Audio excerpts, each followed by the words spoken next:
AFTV, Mo, whoa, that was a hard watch, as they say. 0-0, killed all the momentum. I mean, should we just look at it and just say, listen, it's one of those things. At Palace, we know how they play. They're a difficult team to break down, and we just couldn't do that tonight. Look, a month ago, we would have lost this game. You know, I just feel like, yeah, we've had 4 on the bounce, but that doesn't mean that we're all of a sudden a completely different team and that all of our problems are fixed. There's obviously going to be choppy results. And I think, you know, we have to be a little bit accepting of this. I think the season started off so badly that when we, you know, don't play very well and have a bit of a boring game every now and then, that's going to happen. Just what's unacceptable is the way we were playing and the results we were putting in. So it's a lot better than that, man. And it's just football. What can you say? It's unacceptable, don't get me wrong, but you can't always have it your own way. Again tonight, though, it's that lack of creativity. Not creating enough. I was just chatting to a guy who runs a Crystal Palace channel. He said he was surprised at Arsenal. He said he's used to coming to Emirates and seeing under Arsene Wenger, you know, Palace get battered and maybe they might be able to creep out there with a point. But he's saying that tonight he was just surprised at the lack of creativity from Arsenal. Yeah, and also on top of creativity as well, like there have been some games where, like one game I'll never forget is back in the day, you know, Henry was playing and we were 2-0 down against West Ham. And I can't remember who, I think it was Vieira passed it into Henry. I think it was Vieira anyway. Ball comes into Henry, not a very good ball, wasn't rolled to him, it kind of bounced to him. And I've even heard him speaking about that goal. Because of the way the ball came to him, he just thought, the only option I've got now is to flick it past the defender, over and round the defender. So we did that, got on the turn, I think one more touch, or maybe not even another touch, and that is it. Bang, half volley, top corner. Out of nowhere, literally out of nowhere. And we went and drew the game 2-2, salvaged that game. No one created anything from him. That pass was very, very uninspiring, just a bog standard pass, you know, back to goal, that sort of thing. But he made something of it. And whilst, yes, there is a lack of creativity, and we know that, Arteta doesn't seem to get the creative juices flowing in this team. But I would say the 2 senior players, the 2 big names, Aubameyang and Lacazette, where was anything close to that moment? There was only one Aubameyang shot where he, you know, dropped the shoulder, came inside from the left-hand side, unleashed one. That was it. That was their only shot on target between the 2 of them. They used to be our go-to guys. And that is just not working. And I don't know why that is. I feel like surely Lacazette, the bare minimum you've got to do is say, I'm going to at least get a shot off on goal. He went the whole game without getting a shot off on goal. And you look at the best strikers, without even looking at this, right, you can go and check, you know, which players have had the most shots in European football, for example. Not even on target, just shots. Just that means that they're saying that I need to make myself heard in this game. Obviously, you'll have Messi, Ronaldo, Lewandowski in there. You probably have Haaland in there, the youngster. These are the sorts of names that they just will not let that game slip them by. And today we saw Aubameyang and Lacazette let the game slip them by. And I just find that very frustrating. It is frustrating. I mean, both of them, I mean, Lacazette's been playing well recently. Aubameyang's been having a really rough time of it. And we seem to really miss Kieran Tierney tonight as well. Oh, God, yeah. Right at the start of the game that he was out. And then even, you know, the 2, you know, Ainsley Maitland-Niles came in. He had a bit of a mare, to be honest. He did, yeah. Even on the other side, Hector Bellerin, you know, I mean, the crosses just weren't, the crosses were overhit, or underhit, or not there. You know, I mean, he often opted for the easy option of just laying it back into midfield. It weren't dynamic on the wings. And when you're playing against a team like Crystal Palace, width is always going to be very important. Exactly, yeah. I mean, we really, really did miss Kieran Tierney today because he's on great form, let's face it. And when Maitland-Niles came in, you know, obviously we were all expecting Tierney to play. And then when we saw it was Ainsley Maitland-Niles, I just thought to myself, you know, he's going to have a job to make his presence felt to the same extent that Kieran Tierney does. And it's very hard to replace a player who's playing as well as Kieran Tierney, especially when it's not your actual natural position. And I know Maitland-Niles has played a long time there, and I think now is the time to kind of stop making excuses for that, because he showed what you can do in the FA Cup run. You know, when we went on to win that, he did brilliantly down that left-hand side. You've got Aubameyang in front of you. You've got a track record of really linking up well together, and there was none of that. So he was very, very disappointing today, and he was rightly hooked. But on the other side, with Hector Bellerin, it was an interesting one because you can almost accept that there's some games in this league where you think, who am I up against to do my primary job as a defender today? And there's certain players where you say, okay, today, do you know what? It will probably attack on that other side because I've got the star man in front of me. And when it's a sort of like game of two halves for Hector Bellerin today, because off the ball, I thought he was brilliant.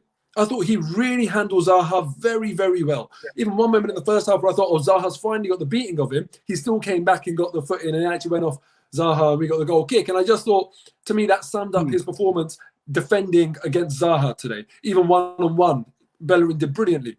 But on the ball, he was awful. He was wasteful. You know, I think only one cross, to my memory, actually found its target from him. You know, when it was Aubameyang at the back post.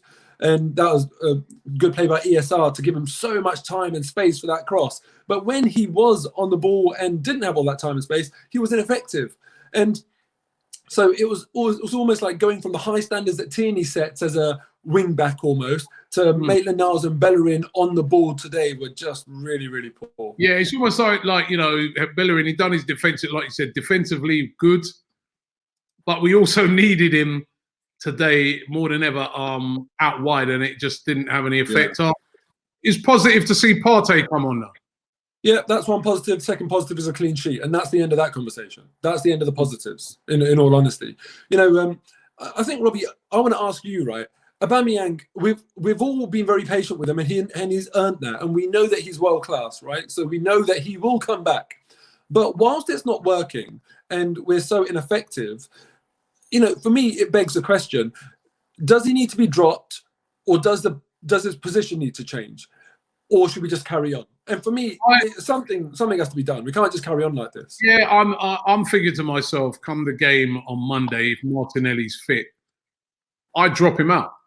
And I'm a massive Aubameyang fan, and I think he has so much credit in the bank because he's basically been carrying the team on his back for the past 2.5 years. Yeah. But he's having a rough time at the moment. So to me, I wouldn't see anything wrong with saying, Aubameyang, take a little rest.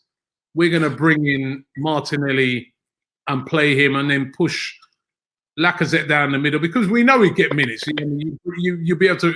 He'll come on at some stage, but I wouldn't mind doing that just to see if that can have some sort of effect on getting the form back. Exactly, and that's all it is. You know, it's not for a second. Player, he's just going for a rough time. Yeah, and it's not, and that's the thing. I know when you're saying that, people in the comments might start saying, "Oh, you know, how can you say that about Aubameyang?" But it's not a slant on the guy at all or his talent. It's literally just to stimulate that form. Yeah, I mean, listen, I just, as I said, I have nothing but respect for him. I rate him. He's still a top quality player. This happens to every player. Exactly. Every player, you know, every player has a little patch that they go through. There's no, you know, it's just about finding your way back from there. Yeah. Before I was like, let him play through it. But now I'm thinking, well, maybe if Martinelli's fit, you know, he didn't play today and Martinelli's fit, why not start Martinelli, leave him out from the start, and just bring him on later on if needed. And so I wouldn't be against that on Monday.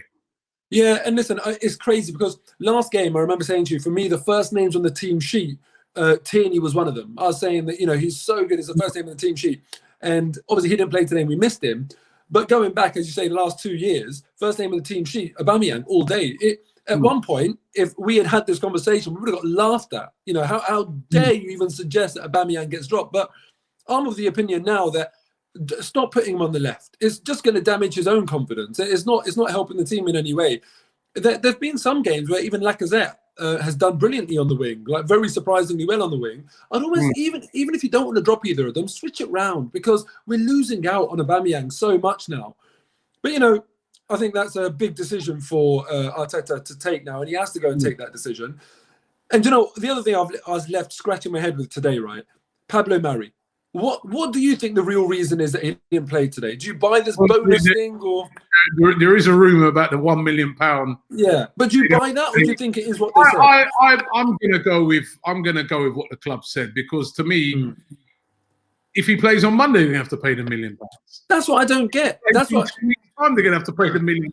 So I'm sorry, I'm not having that as an excuse. I just think that I believe that he was injured. Not for him, not even in the squad.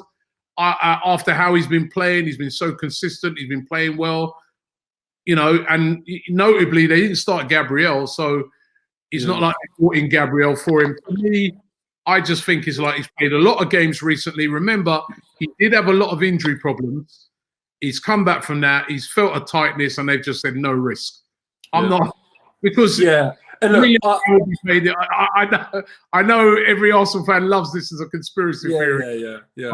I'm not having it. No. Yeah, same. Look, I'm the same as you. I can't truly believe it. And as you say, this is a crucial thing. Unless anyone can kind of come up with something that says no, this clause expires on the 16th of January or something. You know, come on, we're gonna have to pay it. Thinking about it, no, actually. No, I don't buy that either. So yeah, I don't know. That baffled me a little bit, but it's just a coincidence, Robbie, right? That it seems to me like every single game this season where there's been like an odd decision in Arteta's selection, the players just have not played well. And when it's the team that you want to see, it seems like the players are up for the game. And that must be a coincidence. I don't think, honestly, today that there was anything further to it. I don't think that any of the players would have been annoyed or frustrated or down because of the Tierney married decisions, because I really do trust why they weren't there. But it's just a coincidence. But in any case, look, today, flat, forgettable, frustrating. But I do think it's probably a reflection of our true level. You know, the really, really bad run we went on was not a reflection of our true level. The 4 wins on the bounce wasn't a reflection of our true level. I think the reflection of our true level is that, we'll have a few wins and we'll have a few, frustrating, flat games as well. So, I guess that's who we are right now.